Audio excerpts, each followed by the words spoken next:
श्रीराम जय जय राम, गोपाल कृष्ण भगवान की जय. मनुष्याला आपल्या मृत्यूची चाहूल अनेक संकेताद्वारे मिळते.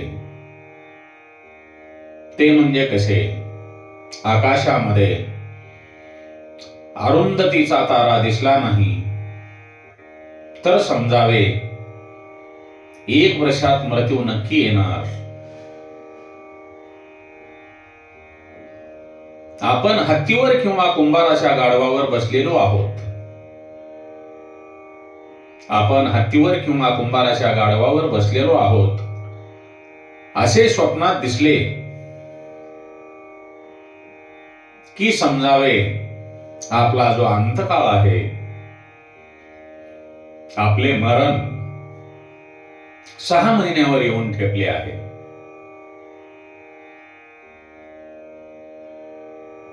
आपल्या कानामध्ये आपण बोटे घातल्यानंतर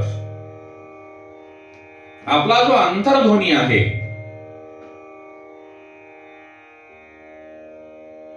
तो ऐकू आला नाही तर समजावे की माझे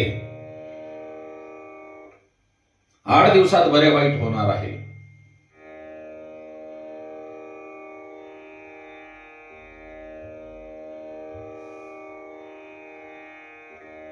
मृत्यूचा संकेत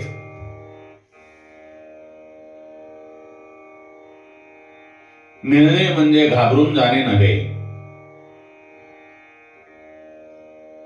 मृत्यूचा संकेत मिळणे म्हणजे स्वतःला सावध करणे. तेव्हा सुखदेव म्हणतात, हे राजा,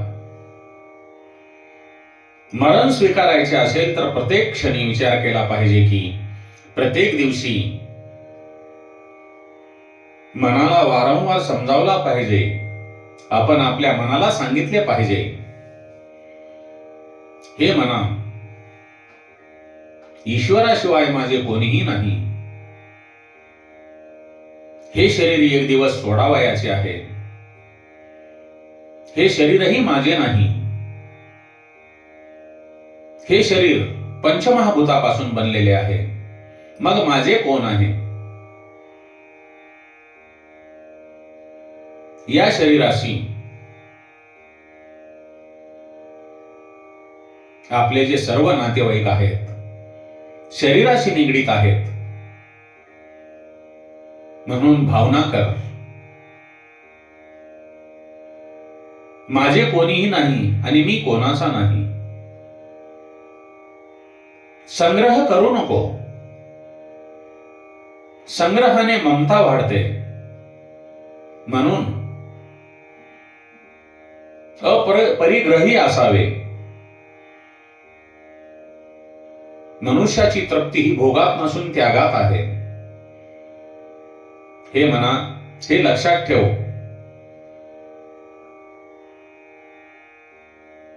समता सिद्ध करण्यासाठी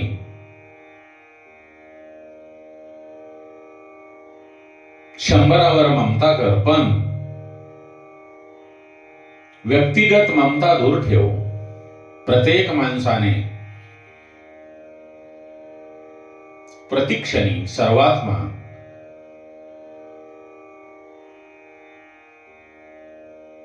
सर्वशक्तिमान यत्र योगेश्वर भगवान श्रीकृष्णांचे स्मरण करावे. त्यांच्या लीलांचे श्रवण करावे. त्यांच्या कीर्तनामध्ये रंगावे. मनुष्यांना त्याच्या इंद्रियांच्या भोगाने शांती मिळत नाही. प्रभू स्मरण केल्याने, प्रभूंची सेवा मनुष्याला शांती देते. आपला जो देह आहे हा मनुष्य जीव आहे, मनुष्याचे शरीर आहे. हे दुःखाचे कारण आहे.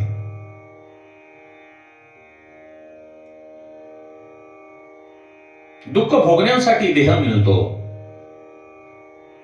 देह धारण करणे पाप आहे. सुखदेव पुढे सांगतात, हे राजा, मनुष्य शरीर हे भोगासाठी मिळाले नसून भजन करण्यासाठी मिळालेले आहे. भगवंताला प्राप्त करून घेण्यासाठी मनुष्य जन्माचा उपयोग केला पाहिजे. मनुष्याने त्यांचे संपूर्ण जीवन प्रभू स्मरणामध्ये लीन होऊन राहावे. त्यामुळे मृत्यू समयी तुम्हाला भगवंताची आठवण येईल. जीवाने शिव होण्याचा प्रयत्न केला पाहिजे आणि जीव हा शिव होण्यासाठीच आहे. जीव हा ईश्वराला मिळतो.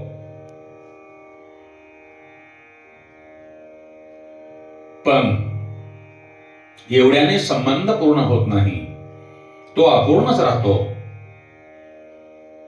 जेव्हा ईश्वर जीवाला मिळतो, तू माझाच आहेस, तेव्हा जीव आणि ईश्वर यांचा संबंध परिपूर्ण होतो. जो जीव आहे तो शिव होऊन जातो. मनुष्याने एकांतामध्ये ईश्वर भजन करावे, श्रीकृष्णांचे भजन करावे, त्यांच्या लीला ऐकाव्यात. एकांत माणसांना लगेच एकाग्र करतो. एका ईश्वरातच सर्वांचा अंत करणे. एका ईश्वरातच सर्वांचा अंत करणे म्हणजे एकांत. मन एकाग्र करण्यासाठी एकांतात राहावे. घरामध्ये आपण जेथे राहतो त्या घरामध्ये समभाव राहू शकत नाही. कारण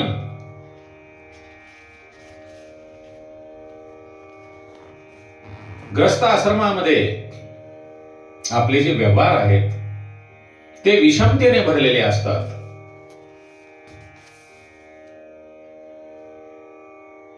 घरामध्ये भोगाचे परमाणू असतात. अशा ठिकाणी परमात्म्याचे ध्यान करणे कठीण असते. म्हणून राजा परीक्षितांना सुखदेव स्पष्ट सांगतात,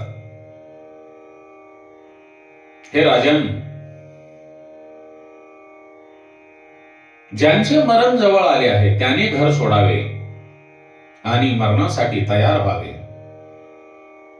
धैर्याने घर सोडावे. पवित्र तीर्थजलात स्नान करावे आणि एकांत असलेल्या पवित्र जागेवर आसन घालून बसावे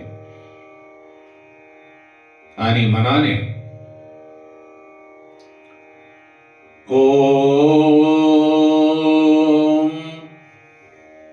जे भगवान शिवशंकरांनी प्रणव मंत्र दिलेला आहे त्या प्रणवाचा जप करावा. जप करायला सुरुवात करण्यापूर्वी प्राणायाम करावा. प्राण स्थिर झाला की मन स्थिर होते. प्राण स्थिर झाल्यानंतर आपले जे मन आहे ते एकाग्र होते, स्थिर होते. प्रथम पूरक प्राणायाम करावा. उजव्या नाकपडीतून श्वास आत घ्यावा. ही योगाची प्रक्रिया आहे.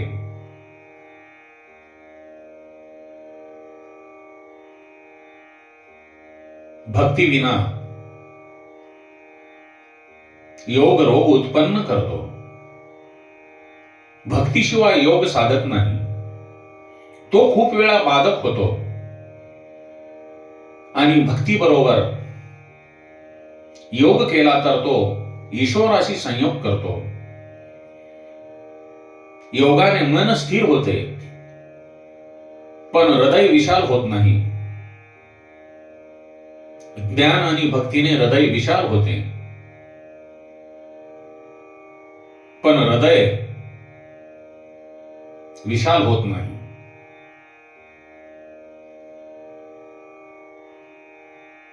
प्राणायाम पूरक झाला अशी भावना करावी की भगवान श्रीकृष्णांचे तेजोमय स्वरूप माझ्या हृदयात आलेले आहे.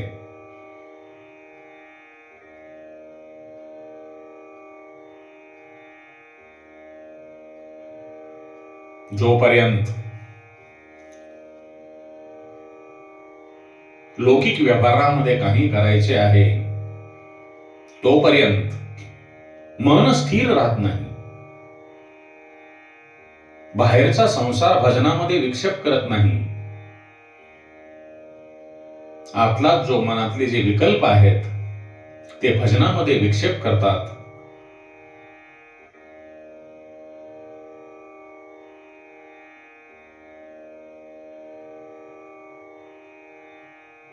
संध्येमध्ये ब्राह्मण अगमर्शन करतात. मनातले पाप बाहेर येते. मनातला 2 प्रकारचा मळ असतो. स्थूल मळ तो साधारण साधनेने म्हणजे तप, व्रत, उपवास इत्यादी केल्याने दूर होतो. आणि दुसरा जो सूक्ष्म मळ आहे हा तीव्र भक्तीशिवाय जात नाही. म्हणून सुखदेव परीक्षितांना विराट पुरुषाचे, भगवान श्रीकृष्णांचे विराट रूपांचे ध्यान करण्यास सांगतात.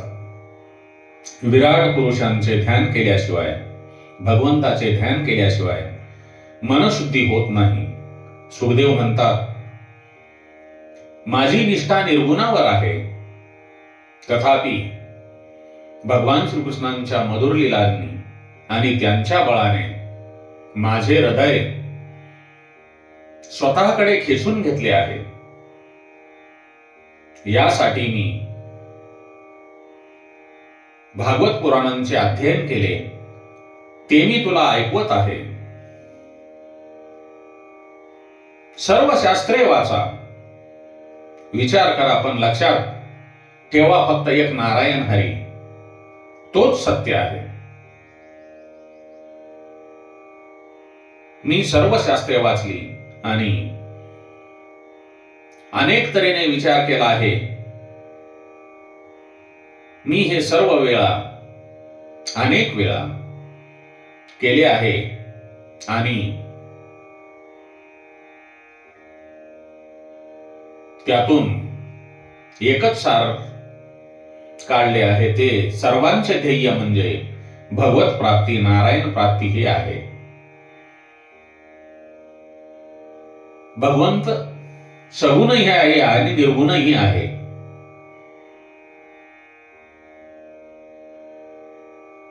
निर्गुण साधनेत निष्ठा नसेल, निर्गुण साधनेत निष्ठा नसेल तोपर्यंत मनातून राग द्वेष जात नाही. आणि सगुणावर निष्ठा ठेवली आणि निर्गुणाला जर मानले नाही तर ती भक्ती अपूर्ण असेल. जग हे ब्रह्मस्वरूप आहे हे जोपर्यंत समजत नाही तोपर्यंत राग द्वेष नष्ट होणार नाही. काही जण जगाला ब्रह्मस्वरूप समजतात. काही जणांना प्रत्येक पदार्थामध्ये ब्रह्मस्वरूप असल्याचा अनुभव येतो. राग आणि द्वेष यांचा नाश व्हावा म्हणून विराट पुरुषांचे ध्यान करावे. सबंध जग हे विराट पुरुषांचे आहे अशी भावना दृढ करावी. म्हणजे मग जगातल्या कुठल्याही गोष्टीबद्दल हीनभाव वाटणार नाही. हरी हेच जग आहे असे समजावे. ब्रह्मदृष्टीने जग सत्य आहे. भगवंताच्या मुखातून निघाला आहे तो ब्राह्मण आहे. म्हणून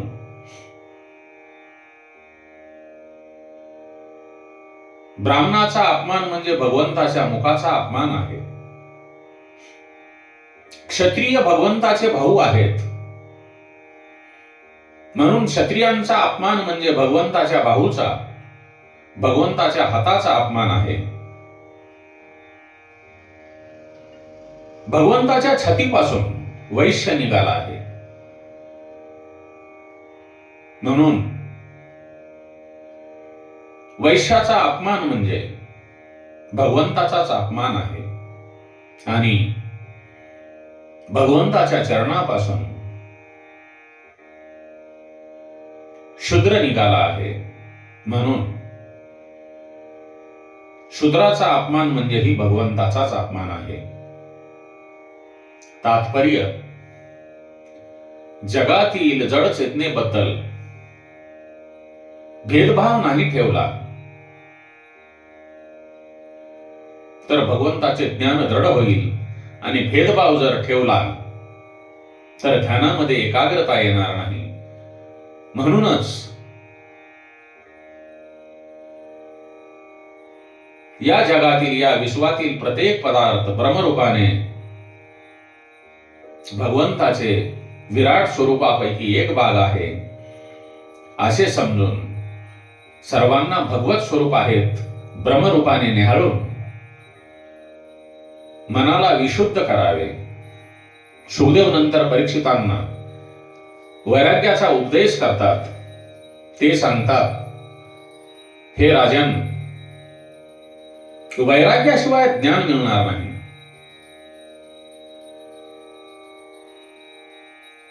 आणि ध्यानात एकाग्रता येणार नाही.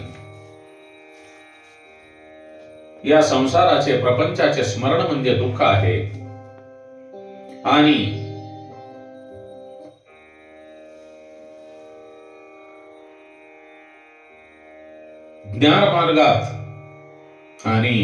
ज्ञान मार्गात वैराग्य पाळले पाहिजे. भक्ती मार्गामध्ये प्रेम हवे. भक्ती करायची असेल तर वैराग्य पाळले नाही तरी चालेल, पण सर्वाबद्दल प्रेम ठेवा. प्रेम हा भक्तीचा मार्ग आहे. ज्ञान मार्गामध्ये त्याग प्रधान आहे आणि भक्ती मार्गात समर्पण प्रधान आहे. साधारण माणसासाठी ज्ञान मार्ग सुलभ नाही. मनुष्य सर्वाचा त्याग करू शकत नाही. शरीरापासून आत्मा भिन्न आहे, पण ते अनुभवणे सोपे नाही.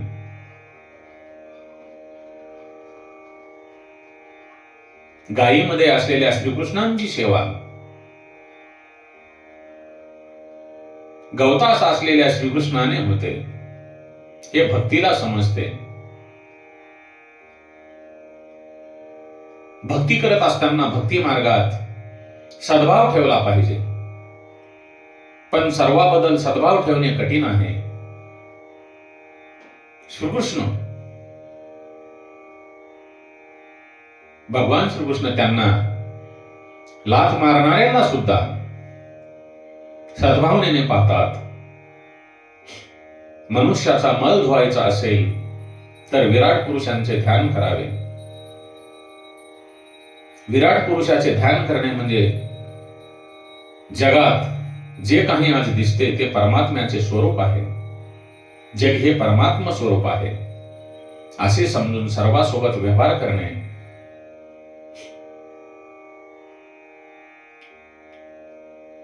विराट पुरुषांचे ध्यान करण्यासाठी आपल्या अंगी तीव्र वैराग्याची आवश्यकता असते. सर्व जग हे ब्रह्मस्वरूप आहे असे समजून ज्ञानी पुरुष ललाटामध्ये ब्रह्माचे दर्शन घेतात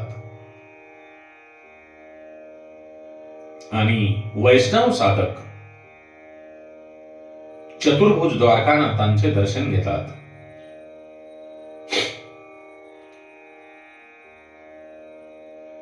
प्रभूच्या एका अंगाचे चिंतन करावे. ध्यान आणि त्यांच्या सर्वांगाचे चिंतन करणे म्हणजे धारणा.